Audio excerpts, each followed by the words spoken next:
ABVP ने JNU छात्र संघ चुनाव में रचा इतिहास। काउंसिलर की 42 में से 23 सीटें जीती। अखिल भारतीय विद्यार्थी परिषद ने इस वर्ष जवाहरलाल नेहरू विश्वविद्यालय छात्र संघ चुनाव में ऐतिहासिक प्रदर्शन किया है।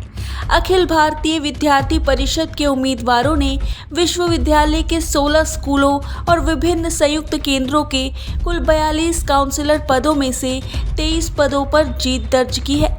विद्यार्थी परिषद का कहना है कि ये एक ऐतिहासिक जीत है और ये चुनाव लड़ रहे हैं किसी भी अन्य छात्र संघ की तुलना में सर्वाधिक भी है।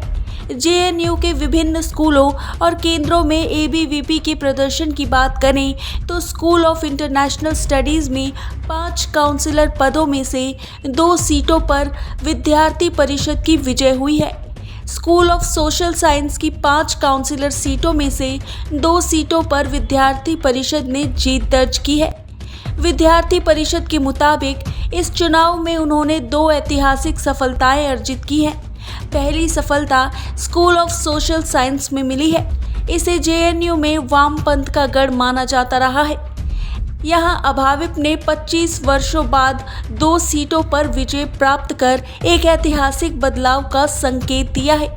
इसी प्रकार दूसरी सफलता स्कूल ऑफ इंटरनेशनल स्टडीज़ में मिली है। ये केंद्र भी लंबे समय से वामपंथी प्रभाव का प्रमुख केंद्र रहा है। हालांकि इस बार हुए छात्र संघ चुनाव में यहाँ भी एबीवीपी ने 2 सीटों पर विजय हासिल कर नई राजनीतिक धारा को स्थापित कर लिया है। विद्यार्थी परिषद का कहना है कि चुनाव प्रक्रिया की शुरुआत से ही उन्होंने अपनी सशक्त उपस्थिति का परिचय दिया था। विभिन्न स्कूलों के काउंसिलर पदों पर परिषद के प्रत्याशियों ने निर्विरोध जीत दर्ज की।